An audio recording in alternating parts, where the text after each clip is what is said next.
성금요일입니다. 금식하시는 분들도 계시고 또 함께 하신 분들도 또 3일 하시는 분들도 계실 것입니다. 우리가 인생 가운데 스스로 자처해서 당하는 고난들도 있고 주님이 우리에게 주시는 고난도 있습니다. 어떤 때 내가 원하지 않지만 그런 고난이 올 때도 있죠. 2000년 전에 이미 예고된 고난을 작정된 길대로 가신 분이 있습니다. 그분은 바로 예수 그리스도이시고 목수의 아들로 이 땅에서 태어났지만 베들레헴에서 출발하여 3년 반 동안 공생애를 행하시는 동안 수많은 기적과 이적과 표적을 보였음에도 불구하고 시기 질투에 눈이 멀었던 그 당시의 종교 지도자들과 로마 병정들에 의해서 처형당했던 것을 알 수가 있습니다. 예수님은 십자가상에서 7마디의 말씀을 하셨어요. 그것을 오늘날 가상칠언이라고 합니다. 7마디의 언어를 하셨는데요. 첫 번째가 아버지 저들의 죄를 사하여 주옵소서. 저들은 자기들이 하는 것을 알지 못하님이다. 누가복음 23장 34절에 말합니다. 저들의 죄를 용서하여 주옵소서. 스데반도 돌에 맞아 죽으면서 숭배하면서도 저들의 죄를 용서하여 주옵소서 그랬습니다. 우리는 죄 지은 사람의 정죄하기가 아주 쉽죠. 그러나 저들의 죄를 용서해달라는 주님의 마음이 첫마디였던 것입니다. 두 번째는 내가 진실로 내게 이르노니 오늘 내가 나와 함께 낙원에 있으리라. 이신칭의의 복음인데 우편에 있던 강도에게 구원을 선포하신 말씀입니다. 네가 오늘 나와 함께 낙원에 있으리라. 대단한 말씀이죠. 바로 예수 믿은 지 가장 짧은 기간에 구원받은 사람이 이 사람일 것입니다. 그 자리에서 구원받고, 그러나 예수님이 십자가에 달려 죽으실 때 억지로 구레네 시몬은 십자가를 좀 보태줘서 지고 갔죠. 그리고 예수님의 모친이었던 마리아를 부탁할 때 사도 요한은 그 자리에 있었습니다. 나머지 10명의 제자는 행방도 찾을 수가 없었죠. 다 도망가 버렸습니다. 그래도 제일 가까이 온 게 막달라 마리아나 사도 요한, 십자가 좀 지고 간 구레네 시몬. 그러나 우편 강도는 똑같은 고통을 죽는 시간까지 느꼈어요. 가장 많은 십자가를 지고 있었던 사람이죠. 그 사람이 바라본 것은 믿음이었는데요. 당신이 당신의 나라에 임할 때 나를 기억하소서. 이 말은요, 하나님 나라를 믿었다는 겁니다. 그렇기 때문에 구원받을 믿음이 있었던 것입니다. 세 번째 말씀은요, 여자여 보소서 아들이니다. 보라 내 어머니니라. 자, 여자여 보소서 내 아들이니다. 이 말은요, 마리아에게 한 말인 마리아. 그 나라에서 여자여 이 말은 높임말이에요. 우리나라에서 말하는 상스러운 그런 표현이 아니라 최고의 높임말, 존중해줄 여사님, 그런 말입니다. 마님, 여사님, 그렇게 높임말이에요. 예수님이 공생애 하시면서 성경 어딜 찾아봐도 마리아하고 요셉에게 어머니라고 부른 적이 없어요. 아버지라고 부른 적도 없어요. 겟세마네 동산 아버지요 할 때 그 아버지는 하늘 아버지죠. 요셉이나 마리아에게 어머니, 아버지 부른 적이 없다니까요. 12살까지는 불렀어요. 기록에 보면. 근데 30살부터 공생애를 하시는데 한 번도 어머니라고 아버지라고 부른 적 없고요. 높임말을 써서 사실은 어머니, 이제부터 요한이 모실 거예요. 그래야 되잖아요. 근데 어머니 그렇게 쓰지 않고 뭐라 그랬어요? 여자요, 여사님. 높임말을 쓰긴 썼는데 어머니라는 표현을 쓰지 않았어요. 분명히 하는 거예요, 주님이. 육신의 어머니가 어머니가 아니라는 거예요. 성모 마리아를 그렇게 섬기라는 뜻이 아니에요. 예수님은 선을 분명히 그었어요. 여자요. 높임말을 최고의 예우의 말은 했지만 어머니라는 표현을 쓰지 않았고 요셉에게도 어머니라는 표현을 쓰지 않았어요. 이건 분명히 예수님께서 선을 그으신 것입니다. 여자여 보소서 요한에게 아들이니이다. 동생들이 있잖아요, 줄줄이. 그 희한해요. 근데 요한에게 맡겨요. 요한에게 말해, 보라 네 어머니라. 자기 어머니인데 네 어머니니라. 어머니처럼 모셔라. 실제로 이날 이후로 요한은 마리아를 집으로 모시고 가서 죽는 날까지 모셨어요. 대단해요. 네 번째 말씀하신 것은 엘리 엘리 라마 사박다니, 번역하면 나의 하나님 나의 하나님 어찌하여 나를 버리셨나이까. 하나님이 하나님의 아들을 왜 버리겠어요? 하나님의 아들이 다 짊어지고 있는 쇳덩어리, 그걸 버린 거죠. 예수님은 다시 살리면 되니까 그 쇳덩어리, 엘리 엘리 라마 사박다니, 죄를 버린 겁니다. 예수님을 버린 것이 아니라, 예수님이 하나님의 아들인데도 그 안에 죄가 가득 몸에 안고서 대신 죽으니까요, 하나님이 버렸어요. 예수님도 버릴 정도의 가장 하나님이 싫어하는 게 죄예요. 근데 우리는 대충 죄를 지어요. 용서해 주시겠지. 용서해 주시죠. 용서해 주시면서도 하나님은 아프죠. 내가 그렇게 싫어하는 죄를 네가 또 지었어? 또 거짓말이었어? 나를 또 속였어? 또 반복된 죄를 너는 짓는 거야? 이렇게 생각하시지 않겠습니까? 엘리 엘리 라마 사박다니는 예수님을 버린 게 아니에요. 예수님이 짊어지기는 쇳덩어리를 버린 거예요. 다섯 번째 말씀은, 가슴 아프죠? 내가 목마르다. 예수님의 기아와 갈증으로 수도 없이 졸도하셨는데요, 이 목마름은요, 우리의 인간이 살아나가는 동안에 이 세상에서 겪는 모든 목마름을 해결해 주시려고 자신이 목마르신 거예요.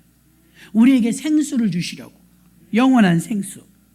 자신이 생수가 되어주셔서 극한의 어려움을 겪을 때 여러분, 탈북하신 분의 간증을 들었는데요, 자기가 어딘지도 모르고 한없이 갔는데 몽골까지 걸어갔다잖아요. 모래벌을 가는데 자기는 하나님 믿지도 않았고 북한은 하나님 믿지도 않아요. 근데 하나님 살려주세요 그랬대요. 그런 기도가 그냥 나오더래요. 하나님 믿은 적도 없는데. 그러니까 사람이 극한의 어려움에 가면요, 하나님을 찾게 되어 있어요. 하나님을 찾게. 목마르다. 이 목마름은요, 주님의 목마르심을, 우리 인간이 가장 목마를 때는 생수를 갈급하게 찾게 되어 있다는 거예요. 생수를. 그 생수가 예수님이십니다. 결국은 예수님을 찾는다 이 말이에요. 하나님을 찾는다 이 말이에요. 근데 가끔 성도님들 중에 보면 어려운 문제가 생기면 더 주님께 나와야 되거든요. 그런 분이 대부분이에요. 요즘 보면 가끔 어떤 분은요, 어려우면 안 나와요. 무슨 배짱이래요? 어려우면 더 나와야 돼요.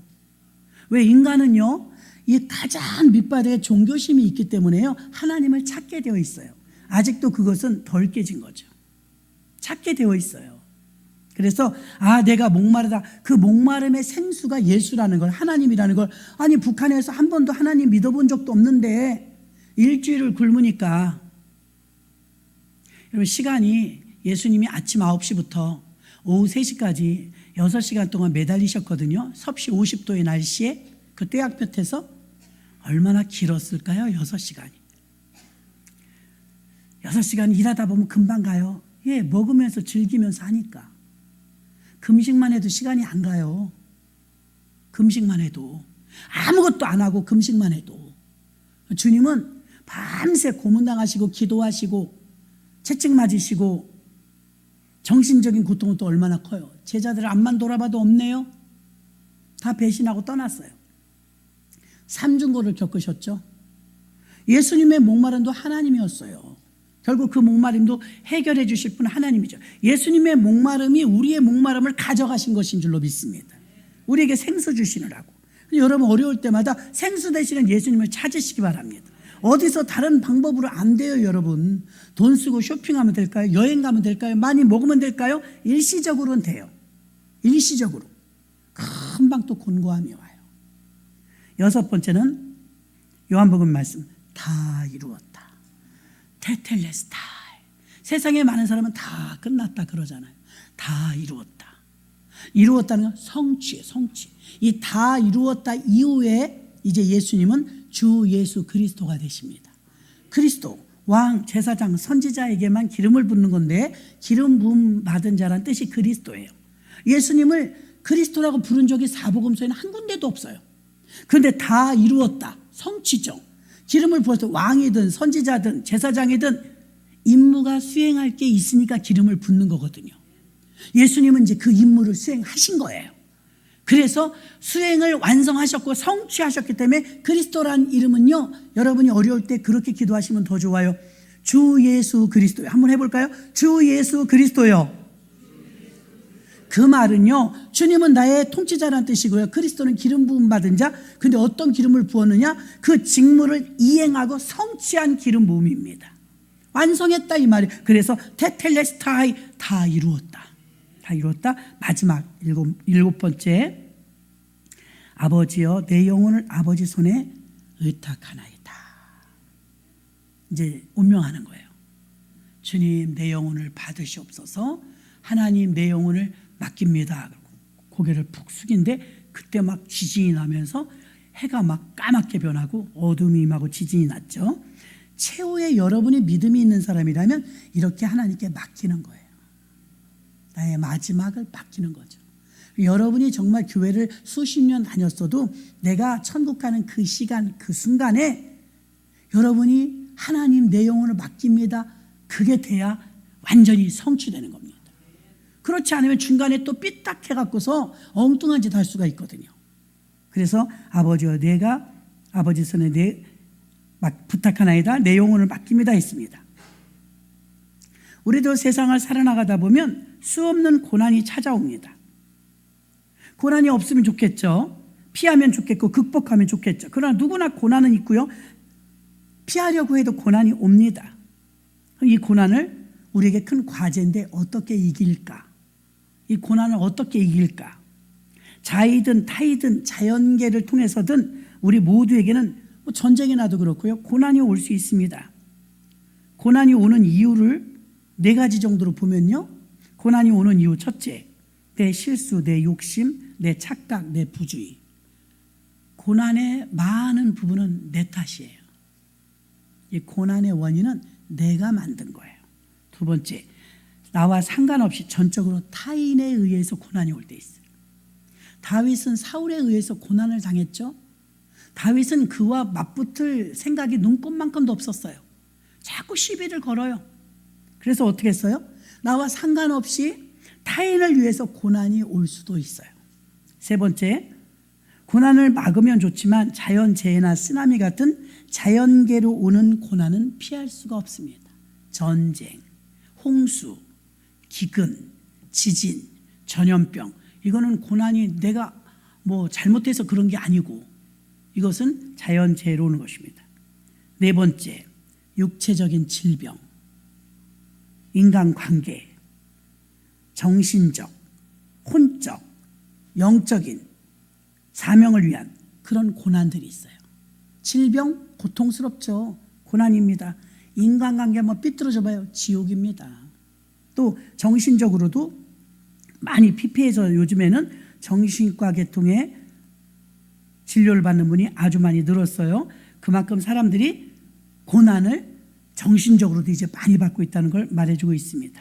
그러면 고난이 오는 거는 내 탓일 수도 있고 남 탓일 수도 있고 또 자연재해일 수도 있고 그 다음에 질병일 수도 있고 이렇게 4가지를 말씀을 드렸는데 고난을 그럼 어떻게 극복할까?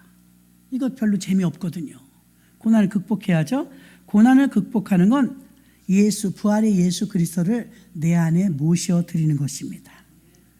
지금도 국가적으로 굉장히 어렵죠. 세계적으로도 어려워요. 사실은 전 세계적으로 다 어려운 것 같아요. 굉장히 어렵습니다. 이 세계적으로 몸부림치는 고난 속에 있습니다. 이 고난을 이기려면 예수님이 부활하시니 부활절을 주셨기 때문에 부활을 믿고 그 예수님을 의지하고 모셔드려야 이길 수 있습니다. 자, 마태복음 26장 42절에 보니까 다시 두 번째 나아가 기도하여 가라사대 내 아버지여 만일 내가 마시지 않고는 이 잔이 내게서 지나갈 수 없거든 아버지의 원대로 되기를 원하나이다 하시고 기도를 하되 내 원대로 되게 해주는 것이 아니라 아버지의 뜻대로 되기를 원하나이다. 배우자 문제, 자녀 진로 문제, 승진 문제, 부부간의 문제, 모든 문제를 거의 다 내가 답을 내놨어요. 이건 되고 이건 안 되고. 그건 월권이에요. 하나님께 맡기는 거죠. 예수님도 자신이 네 잔을 내게서 옮기시옵소서. 이거 자기 뜻이에요. 근데 더 깊이 기도하시면 그러나 나의 원대로 마옵시고 아버지의 원대로 되기를 원하나이다. 그러니까 여러분이 기도 자세가 내 감정으로 막 끌고 가려고 하지 말고 내 뜻을 관철시키는 게 기도가 아니에요. 선전포고하듯이 하나님께 따따붙다 해서 내 뜻을 기어이 하나님이 들어주시게 만드는 게 기도가 아니라 하나님 뜻이 어디 있는지를 묻는 게 기도예요. 기도는 교제라고 했잖아요. 교제. 하나님, 이 상태에서 내가 어떻게 하면 되겠습니까? 아주 그냥 혼내줄까요? 하나님, 아주 그냥 작사를 낼까요? 그런 게 아니라 하나님, 이 사건을 주님께 맡깁니다. 이게 옳은 자세입니다. 그런 내 감정, 내 주먹이 먼저 가죠. 주먹이 항상 먼저 갑니다. 고난이 고난으로 끝난다면 여러분, 그러나 우리가 다행인 것이 고난이 진통, 어려움을 겪어갖고 고난으로만 끝난다면 나쁜 것인데 고난이 곧 부활로 이어지기 때문에 그리스도인들의 고난은 유익입니다. 유익. 고난이 믿음으로 극복했을 때 엄청난 유익이 있다는 거예요. 히브리서 12장 11절, 무릇 징계가 당시에는 즐거워 보이지 않고 슬퍼 보이나 후에 그로 말미암아 연달한 자에게 의의 평강한 열매를 맺나니. 열매를 맺는다잖아요. 로마서 8장 18절 볼까요? 생각건대 현재의 고난은 장차 우리에게 나타날 영광과 좋게 비교할 수 없도다. 고난을 위해서 할 수 있는 것은 믿음을 지키고 키우는 거예요. 시편 119편 67절과 71절 보면 고난당하기 전에는 내가 그릇 행하였더니, 고난당하기 전에 그릇 행해도 교만하든지 자기 맘대로 살든지 이제는 주의 말씀을 지키나이다.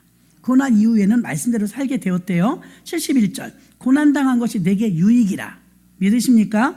이로 인하여 내가 주의 율례를 배우게 되었나이다. 말씀을 잘 알게 되었다는 거예요. 그러나 악인들의 고난이 유익하지 않아요. 악인들의 고난, 나쁜 사람들의 고난을 볼까요?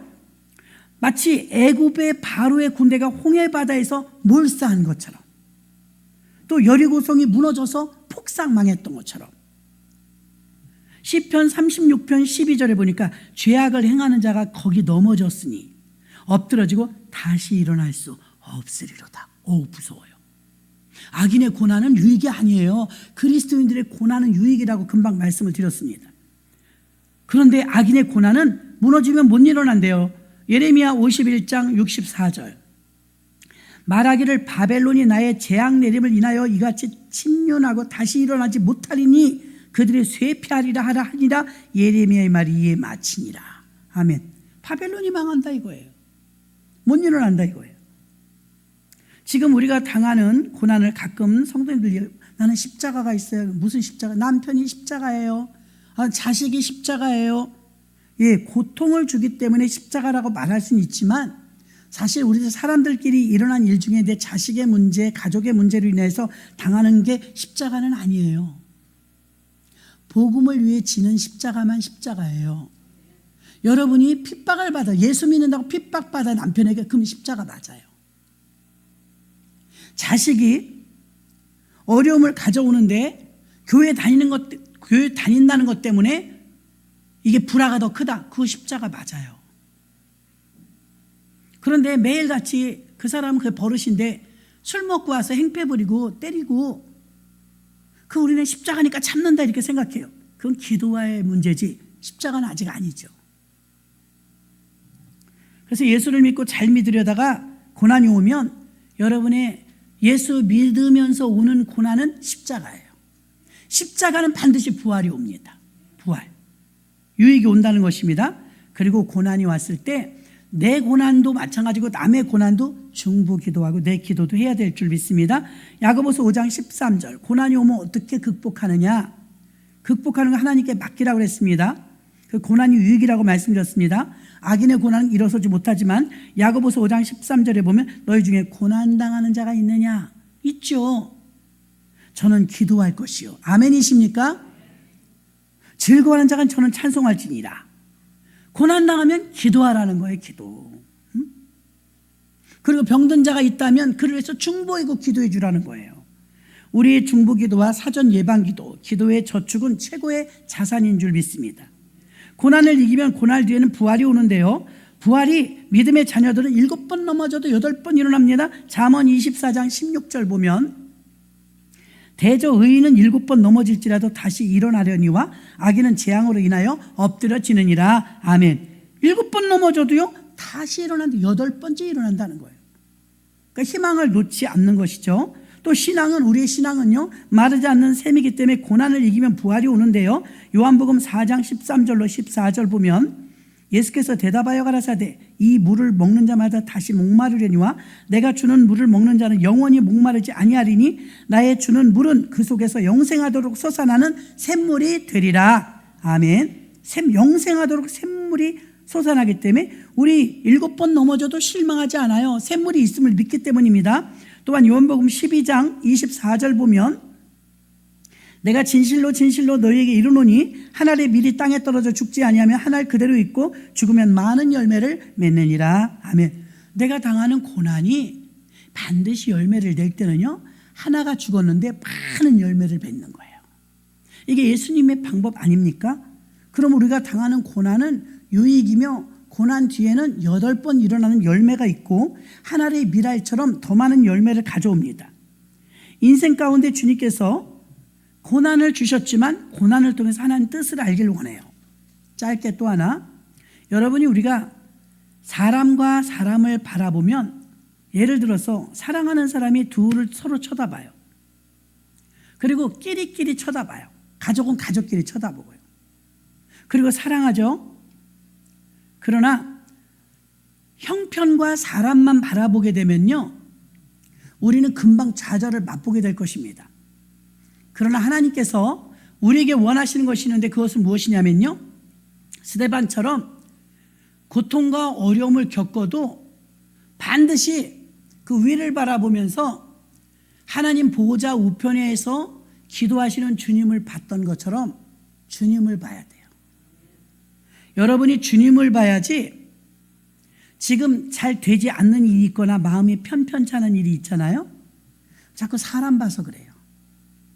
사람 바라다 보고 형편 바라, 그 무시할 수는 없습니다. 저부터도 막 돈에 쪼여봐요. 자유하지 못해요. 몸이 너무 아파봐요. 신음이 나는데 어떻게 기도를 해요? 그거 모르는 거 아닙니다. 근데 예수님보다 아프진 않아요. 예수님도 그렇게 아프면서 저들의 죄를 용서해달라고 중보기도 하잖아요. 자기 기도가 아니고. 그럼 우리는 예수 믿으니까 힘들지만 예수님이 가르쳐준 방법을 써야 해요. 그래서 몸이 아파도 돈이 없어도 인간관계가 어려워도 여러분, 사람 바라보면은 그 문제를 빨리 헤쳐나올 수가 없어요. 스데반처럼 위를 바라다 보시고 주님을 보세요. 희망은 주님께 있는 거예요. 어려운 일 있으면 막 입으로 불평불만하지 마시고 주님을 보시기를 바랍니다. 또 둘이 끼리끼리 사람들이 좋아서 사람만 바라보지 마세요. 나는 우리 구역 식구가 너무 좋아. 구역 식구들이 똘똘 뭉쳐서 거기까진 좋아요. 구역 식구 밖에 없어. 그건 안 돼요. 우리 여전도에 밖에 없어. 나는 암흑의 권사 집사 이렇게만 친해. 매우 나빠요. 왜 나쁘냐? 끼리끼리 서로 좋아서 서로만 바라보게 되면요, 주변을 못 봐요. 다른 사람을 못 봐요. 안 보여요. 안 보이고 안 들려요. 그 옛날에 막 자기 과시하는 거울아 하듯이 거울을 보면서 막 황홀경에 빠진 왕이 있었대요. 이 옷도 멋있네, 저 옷도 멋있네. 맨날 거울 보고 뽐내기만 해. 충직한 신하가 들어오더니요, 그 유리 뒤에 붙어있는 막을 치워버리더래요. 치워버리니까 유리가 된 거예요. 거울이 유리가 된 거예요. 그래서 이게 지금 무슨 짓이냐고 하고 보니까 그 유리 너머로 백성들이 사는 모습이 보이는 거예요. 아, 저기 지게꾼이 지나가네. 저기 구두닦기가 지나가네. 지나가는 일상생활에서 사는 사람들의 삶이 보이는 거예요. 우리가 마음에 드는 사람들하고 짝짝꿍이 돼갖고 서로 친하면서 서로 동역자가 있는 건 너무 좋아요. 제가 말하는 의도를 여러분이 곡해하지 말고 잘 들으셔야 돼요. 사실 나 마음에 많은 사람하고 친하기 쉽죠. 그게 누군가에게는 눈에 가시가 될 수도 있어요. 그래서 여러분 조심하셔야 되는 거예요. 다 은혜가 되고 덕이 되게 하라 그랬잖아요. 내가 실망하고 좌절할 때 왜 그래? 사람 보고 실망하고 좌절하고 사람들에 대해서 내가 그 대열에 끼지 못했거나 그 대열에서 하는 대화를 못 알아들으면 스스로 왕따 같은 마음이 드는 거예요. 그래서 주일날 제가 이제 CCTV를 켜놓으면 여러분 식사하시는 장면이 보여요. 새신자가 왔는데 지난주에도 혼자 드시더라고. 남자분인데. 아무리 말해도 안 되네. 음식 쓰레기는 여전히 많이 나오더라고요. 여러분 저가 다니는 21세기 목회연구는요 40명의 목사님들이 월요일마다 오전 내 수업 듣고 오후에 오거든요. 음식 쓰레기 한 공기도 안 나와요. 40명이. 여러분 버릴 수가 없어. 쓰레기를요. 냉겨서 돈 버려. 쓰레기 봉투값 많이 나가. 봉투를 수만 원어치씩 사와요. 보름에. 음식은 왜 이렇게 많이 버려요? 또 가져가도 되잖아요. 여러분 여기 안 계신 분들에게 말해주라고 알려주는 거예요. 여기 계신 분들 정도 되는 분들은 들으셨어요. 그렇죠? 처음에는 맛있는 게 있으면 많이 먹을 것 같아요. 저도 그래요. 그래도 또 가져가셔도 되잖아요. 음식물 쓰레기 버리는 건 정말 아까운 것 같아요. 남으면 봉사하신 분들 싸가거든요. 드셔야 하나님도 좋지. 버려지는 건 아깝잖아요. 아멘. 아멘. 버리는 거 너무 좋아하지 마세요. 그래서 사람들은 보이는 부분, 아는 부분만 이야기하고 말하게 되는데요. 사실은 주변이 안 보이고 안 들리는 건 누군가에게 집중됐기 때문이에요. 나 친한 사람하고 집중돼서 안 보이고 안 들리고 모르는 거예요. 또 낚시하던 어떤 아빠가 열심히 낚시하는데 자기 딸 옆에서 놀고 있는 딸이 물에 쓸려 가는 것도 모르는 거예요. 왜요? 낚시에 정신 팔려서. 마찬가지예요. 내가 다른 곳에 정신 팔린 곳이 있잖아요. 예배 드리는데 어느 교회에서, 우리 교회 아니었어요. 예전에도 제가 한번 말했습니다. 자기네 교회에서요 구역예배 이후에 모임이 있어가지고 막 끼리끼리 이렇게 몰려다니기 시작했는데 결국 사단이 났죠. 저도 몰려다니는 거 별로 좋아하지 않아요. 결국 사단이 나요. 인간끼리 좋으면 하나님이 띄워놓는다니까요. 전 너무 많이 봤어요. 그래서 미리 말하는 거예요. 미리. 그래서 여러분 이왕이면 주방에서 식사하실 때도 혼자 계신 분이 있으면 내가 들고라도 가야지. 구역장님들 정도 되면 들고라도. 여자분이든 남자분이든. 그리고 우리 교회 오신 나이 드신 분들이 오시면 친절하진 않대요. 인사를 안 한대요. 인사. 돈 드는 거 아니잖아요, 여러분. 아니 아까 봤어도 식당에서 보니까 처음 본 분인데 얼마나 어색하겠어요. 혼자 밥 드시는데. 제가 드시고 가시라고 얘기는 했지만 한 달에 2번 오시는 성도님 2번 오실 수 있대요. 혼자 드시는데 남자분들이 수시로 지나가더라고요. 그 옆을요. 맛있게 드세요. 한마디 하면 얼마나 좋아. 내가 내려가서 할 수도 없고 정말 속 터져요. 그러니까 여러분들이 이렇게 두리번 한 번만 해보면 보이잖아요. 혼자 드시는 분 계신가? 아니면 지나가면서 먼저 드신 분들은 맛있게 드세요. 국이 맛있네요. 그거 뭐 돈 들어요? 그렇게 하시면 얼마나 분위기가 더 좋아질까요? 아멘이십니까? 예, 잘하시는 분들은 잘하세요. 싹싹하시고. 근데 우리 교회 성도님 대부분 무뚝뚝하세요. 누굴 탓해요? 제 탓이겠죠. 예, 대부분 무뚝뚝하세요. 그래서 처음 이렇게 저는 이제 다 사랑하니까 다 품고 가는데 여기 강단에 처음 서신 분들은 무섭대요. 우리 성도님들이 다 인상 무겁게 쓰고 있어서 생글생글 웃는 분 찾기가 힘들다니까요. 여기서 코미디를 할까요? 코미디. 그래야 웃으시려나요? 아멘 잘하시고 여러분들이 방실방실 웃으시면 저기 우리 시온 그 교회 갔었죠. 이번에 세미나 갔는데 웃고 인사만 잘해도 평생 핀대요. 평생 복 받는다고 거기 써놨어. 앞에다 크게 써놨어요. 현수막으로. 인사 잘하고 웃기만 해도 복 받는다. 평생 복 받는다. 이렇게 해서 목사님이 표를 그렇게 해놨어요. 그래서 이 세상 교회 어느 교회도 그런 표현 없을 거라고 하더라고. 웃고 인사만 잘해도 평생 잘 산대요. 그 목사님 뭔가 깨달은 게 있으니까 표를 그렇게 했겠죠. 그런 표현 성경적인 기절이 아니잖아요. 얼마나 답답하면 그러셨을까요? 그러니까 여러분 말하지 않아도 음식물 쓰레기 조금 나오게 좀 노력하시고, 그리고 내가 아는 분 아니라도 내가 전도 한 분만 막 해야 되는 의무는 없잖아요. 전도 한 분이 어떤 때 식사당번이잖아요. 그럼 들어가 있으면 혼자 드시면 되게 멋쩍어요. 우린 다 아는 사람이니까 저는 혼자 먹어야 편해요. 그렇지만 처음 오신 분은 혼자 드시는 게 굉장히 힘들어요. 그냥 일단 내가 식사 시작해서도 들고라도 가야지. 들고라도. 누구라도. 그래서 막 섞여서 이렇게 드시게 하셔야 되는데, 사람이 끼리끼리 하고 우리끼리끼리 하면은 서로만 바라보면 주변의 사람들이 안 보여요. 그래서는 안 될 줄로 믿습니다. 오늘은 마지막 날 말씀이라 가상 7원을 한번 살펴봤어요. 내가 왜 이사야 53장을 했냐?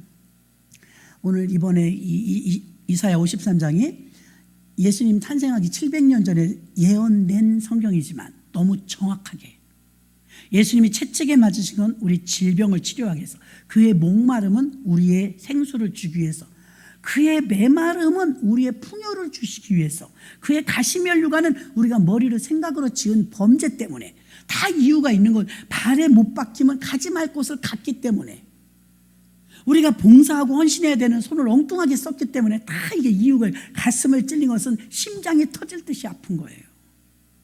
다 이유가 있는 거예요. 그래서 이사야 53장의 제일 클라이막스가 되는 부분은 털 깎는 자 앞에 잠잠한 양 같았더라. 비명 하나도 안 내요. 예수님이 아기 낳을 때 소리 안 낸 사람처럼 비명 하나는 안 내요. 여러분, 그러면 예수님은 왜 말을 안 하셨을까? 예수님의 침묵에는 의미가 있다는 거죠. 어차피 죽으려고 내려오신 거니까 감당하는 거예요. 그리고 이게 하나님의 뜻인 걸 알았기 때문에 하나님 뜻에 의한 순종에 의해서 침묵하신 것입니다. 로마병정의 잘해서가 아니라, 예수님이 십자가에 달린 목적은 딱 하나입니다. 뭐냐면 죄사함과 영생 구원입니다. 우리의 죄를 용서해 주시고 영혼을 구원하기 위해서인 줄로 믿습니다. 3분짜리 영상 하나 보도록 하겠습니다. 보고 바로 기도하겠습니다.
여러분, 이 시간에 우리가 금요 심야 예배도 같이 하기 때문에요.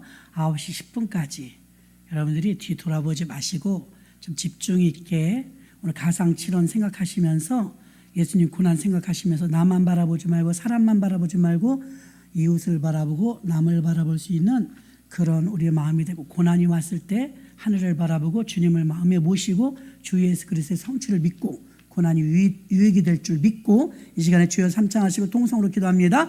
주여!